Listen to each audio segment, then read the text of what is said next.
Tonight, another flood watch for Pullman. And a new boat inspired by dolphins. Murrow News 8 starts now. Northwest Public Broadcasting Studios on the campus of Washington State University. This is Murrow News 8.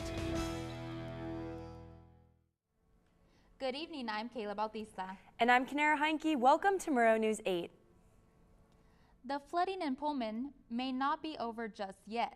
The National Weather Service has issued a flood warning starting tonight at 8 p.m. until tomorrow at 10 a.m. due to strong chance of rain in tonight's forecast. The flooding from the Missouri Flat Creek rushed down Grand Avenue on Monday, flooding some apartments and businesses. No one was injured in the flood, but the city of Pullman did declare a state of emergency due to the damage made by the flood. Tuesday's flash flood hit businesses on Grand hard. Joining us live from Tractor Town Square is Elijah Clayton with more. Hey, Eli. Hey, Kayla. I'm here at Tractor Town Square, where cleanup is just getting underway for most of these businesses. And you can still see evidence of Tuesday's flash flood. And with another flood warning coming earlier today, these businesses could get hit again. I talked to people here to see what kind of impact the flooding had. Traffic is moving normally again on Grand, but 2 days ago, this road was turned into a river. My friend's car was trapped at the Mexican restaurant right there. Unfortunately, trapped cars were not the extent of the damage. Businesses in Tractor Town Square were hit the hardest.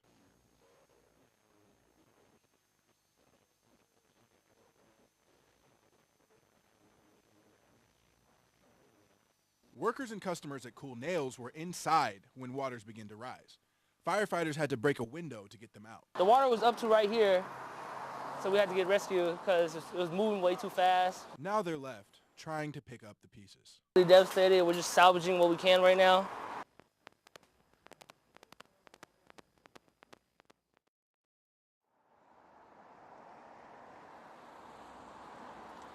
Now, Carnahan says that other local businesses have been reaching out and offering their help.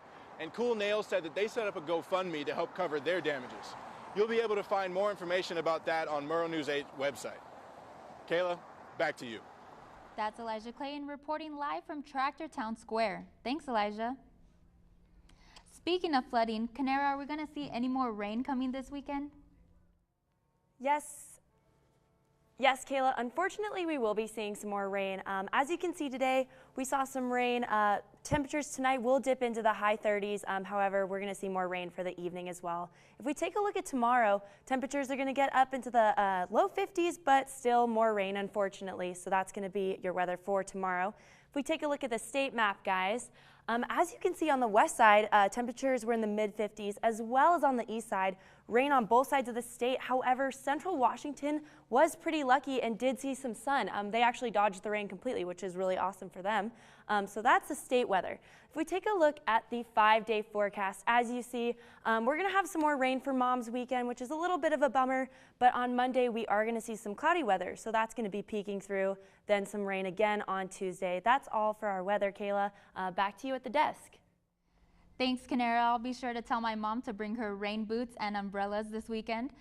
Well, have you ever thought about a boat that will act like a dolphin on rough seas? Well, WSU engineering professor Konstantin Metiv is designing boat models that do just that. Nathan Senf has more on how the boat models became to be.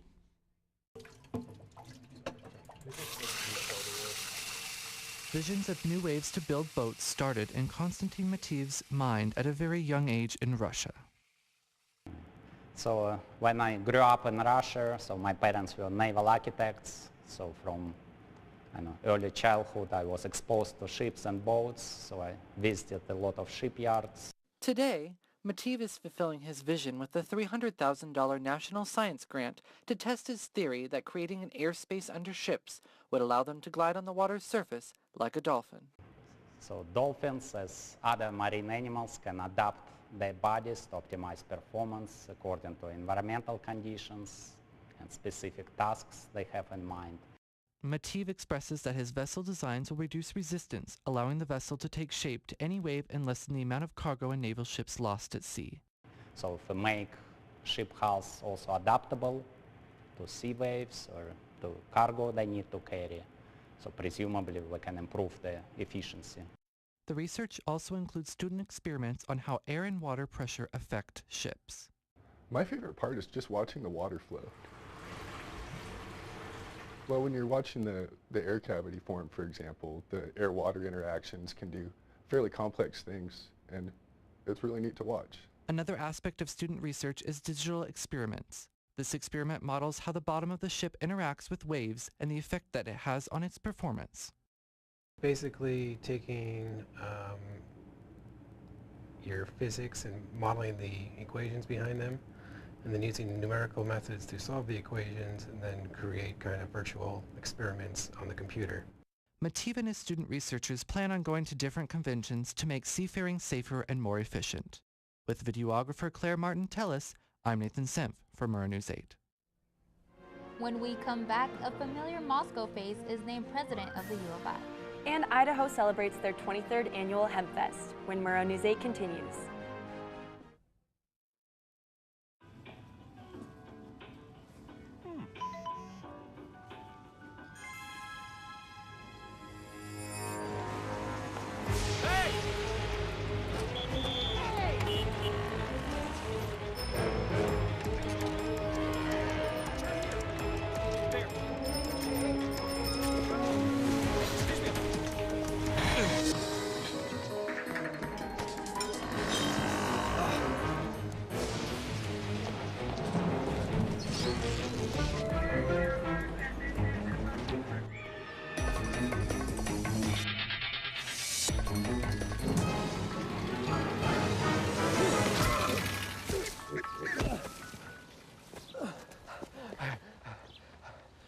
So, same time next week? Well, of course. Put away a few bucks, feel like $1 million.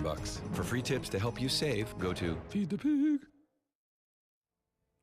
This morning, the Idaho State Board of Education hired an executive from the private sector to lead the University of Idaho. With 4 finalists left, the board unanimously voted to hire Scott Green to be U of I's next president. Green is a U of I alum and will be U of I's 19th president. For 23 years, people in Idaho have been pushing the state to legalize marijuana. Kayla Bautista explains just how green they want the state to be.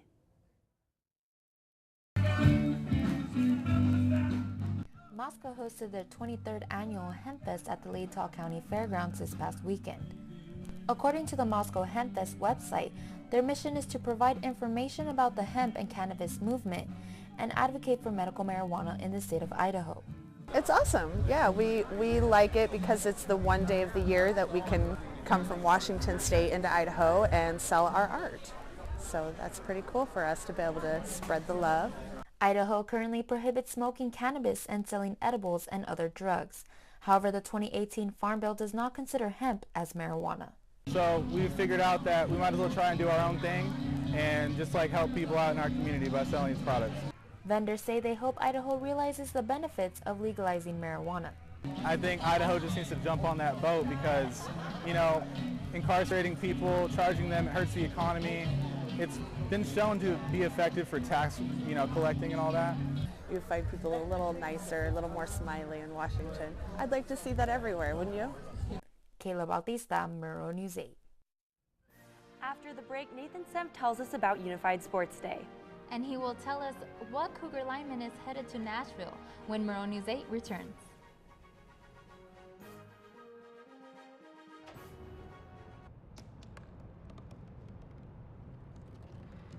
They said I couldn't dream. Called me a piece of trash and swore that's all I'd ever be.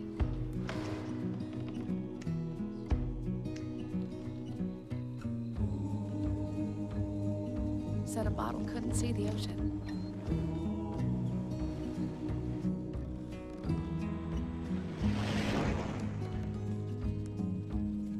Give up.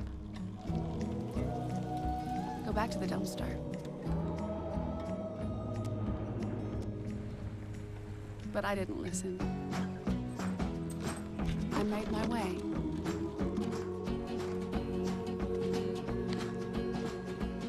And now, I am what I've always wanted to be.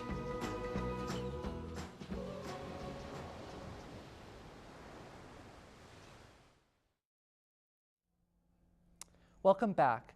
WSU hosted its first Unified Sports Field Day this past weekend. Kayla Bautista explains how the community came together to make this event happen. Commitment from WSU staff, push from the community, and what was about a 6-month-long process created WSU's first Unified Sports Field Day. Melanie Rossetti says the goal of Unified Sports is to bring people with or without intellectual disabilities together, which she believes is important. And it's important because it's starting the connection for the campus and for the community. Rossetti says they had several students wanting to help and be a part of the field day. I think it's a really good opportunity to help out with kids with special needs and disabilities, just also because it brings a different perspective too that you probably would have never got if you hadn't done it. The Unified Sports Committee says the event created a safe space for the community. See that the differences that don't define us and that we're more alike than different in most ways. The Unified Sports Committee says if the event is a success, they hope to bring more events and opportunities like this one for the community in the future. Kayla Bautista, Murrow News 8. Well, a former WSU offensive lineman will be one of the 23 draft prospects to attend the first round of the NFL Draft. Andre Dillard will be the first Cougar football player since Ryan Leaf in 1998 to attend the draft in person. Dillard was graded as the top offensive tackle prospect by NFL scouts after the combine ended in March. The first round of the NFL Draft will start on April 25th from Nashville, Tennessee. And WSU men's golf heads to El Macero, California for the El Macero Classic Tournament. The tournament, hosted by UC Davis, is the final regular season tee-off of the year. The lineup includes seniors Grant Cole, AJ Armstrong, juniors Daniel Killar, Scott Riddlesberger, and playing individuals is junior Nicolaus Keim. Sophomore Ryan Main returns to the green after recovering from the flu during the last tournament. And that's a wrap on sports today. Stay with us.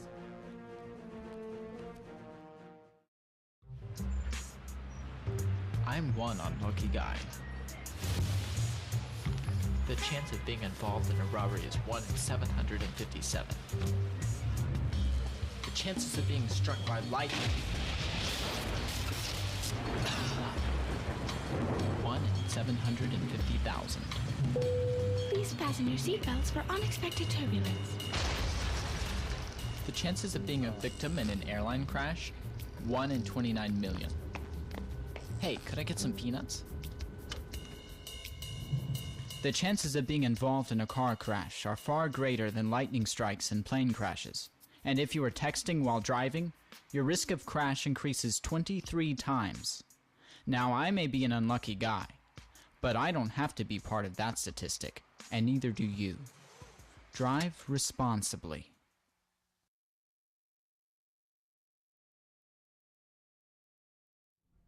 Thank you for watching tonight, and be sure to watch our live newscast at nwpb.org/MNA and on Cable 8 at 7 and 10.